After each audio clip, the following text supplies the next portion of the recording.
ചേർക്കുന്നോരേശുണ്ട്. കണ്ണീരു വീണാലും ഒപ്പിയെടുത്ത് തുരുത്തിയിലാക്കുന്ന നാഥനുണ്ട്. തുരുത്തി നിറയുമ്പോൾ അളമെടുത്ത് അനുഗ്രഹമേകുന്നോരേശുണ്ട്. ദൈവവചന ചിന്തകൾ കേൾക്കുന്ന എല്ലാ മാന്യ ശ്രോതാക്കൾക്കും ക്രിസ്തീയ വന്ദനം. ഇയ്യോബിൻ്റെ പുസ്തകം 15-ാം അധ്യായം 23-ാമത് വാക്യം. അവൻ അപ്പം തെണ്ടി നടക്കുന്നു, അത് എവിടെ കിട്ടും എന്ന് ചോദിക്കുന്നു.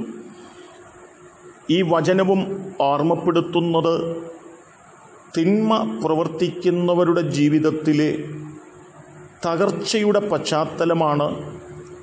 ഇല്ലായ്മയുടെ മണ്ഡലത്തിലേക്ക് ഓരോ ദിവസങ്ങളും തകർന്നു പോകുന്നതായ ഒരു മനുഷ്യനെക്കുറിച്ചാണ് ഇവിടെ രേഖപ്പെടുത്തിയിട്ടുള്ളത്. 37-ാം സങ്കീർത്തനം തന്നെ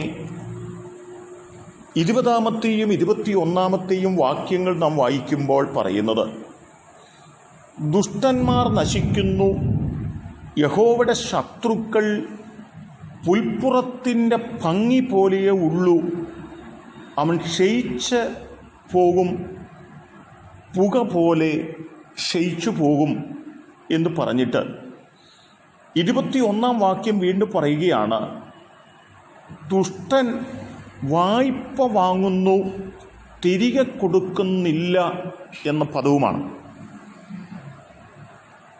ജീവിതത്തിനകത്ത് നന്മകളും അഭിവൃദ്ധികളും അനുഭവിപ്പാൻ കഴിയാതെ നഷ്ടങ്ങളും നാശങ്ങളും മാത്രം കടന്നു വരികയും മറ്റുള്ളവരുടെ മുൻപിൽ കൈ നീട്ടേണ്ടി വരുന്ന ഒരു പശ്ചാത്തലത്തിലൂടെ കടന്നു പോകേണ്ടി വരുന്നത് ആരാണ് എന്ന് ചോദിച്ചാൽ അത് തിന്മ പ്രവർത്തിക്കുന്നവനാണെന്നാണ് ദൈവത്തിൻ്റെ വചനം ഓർപ്പിക്കുന്നത്. ഭക്തന്മാരുടെ തലമുറ അപ്പം ഇരക്കുന്നത് ഞാൻ കണ്ടിട്ടില്ല എന്ന് വായിക്കുന്നുണ്ടെങ്കിൽ, ദുഷ്ടൻ വായ്പ വാങ്ങുകയും തിരികെ കൊടുക്കുവാൻ കഴിയാതെ പോവുകയും ചെയ്യുന്നു എന്നും തിരിച്ചറിയണം.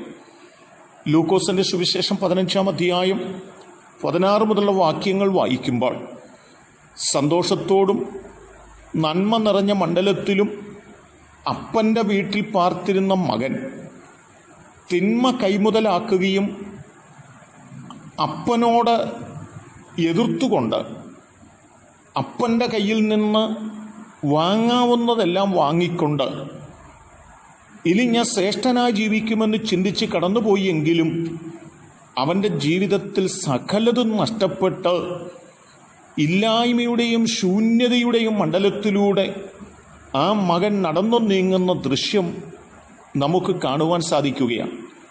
ദേശത്തിലെ ജന്മിയുടെ വീട്ടിൽ ചെന്ന് ഒരു ജോലി ചോദിക്കുകയും അവൻ്റെ പന്നിയെ വളർത്തുവാനുള്ള ജോലി ലഭിക്കുകയും ചെയ്യുന്ന അത്രമാത്രം തകർന്ന ഒരു പശ്ചാത്തലത്തിലേക്ക് അവൻ കടന്നു പോകുവാനായിട്ട് മറ്റൊരാളിൻ്റെ മുൻപിൽ കരം നീട്ടേണ്ടി വരുന്ന, മറ്റൊരാളിനോട് ഒരു നേരത്തെ ആഹാരം കേഴേണ്ടി വരുന്ന ഒരു പശ്ചാത്തലം ഈ മകൻ്റെ ജീവിതത്തിൽ കടന്നു വന്നത് അപ്പനോടുള്ള തിരസ്കരണമാണ്, അപ്പനോടുള്ള എതിർപ്പാണ് എന്ന് നാം തിരിച്ചറിയേണ്ടതുണ്ട്.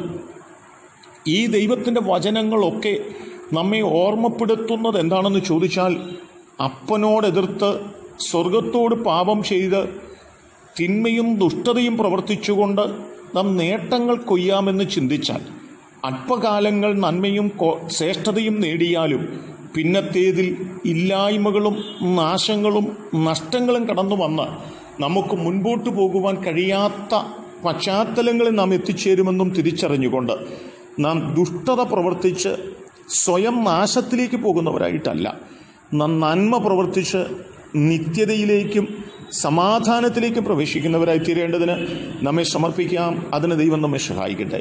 കരുണയുള്ള ദൈവമേ, നല്ല കർത്താവേ, നല്ല സന്ദർഭത്തിനായി പ്രാർത്ഥിക്കുന്നു. ദുഷ്ടത പ്രവർത്തിച്ച് വായ്പ വാങ്ങി ജീവിക്കുകയും തിരികെ കൊടുക്കുവാൻ കഴിയാത്ത അവസ്ഥകളിലൂടെ കടന്നു പോവുകയും ചെയ്യുന്നവരായിട്ടല്ല, ദൈവത്തെ ഭയഭക്തിയോടെ സേവിക്കുകയും ആ തലത്തിൽ ദിവ്യമായ ദൈവിക അനുഗ്രഹങ്ങൾ അനുഭവിച്ചുകൊണ്ട് സന്തോഷത്തോടെ ജീവിക്കുന്നവരുമായി തീരുവാൻ ഞങ്ങളെ സഹായിക്കണം. ദൈവവചനം കേട്ട് എല്ലാവരും അതിനൊരുക്കണം. യേശു കർത്താവിൻ നാമത്തിൽ തന്നെ ആമേൻ.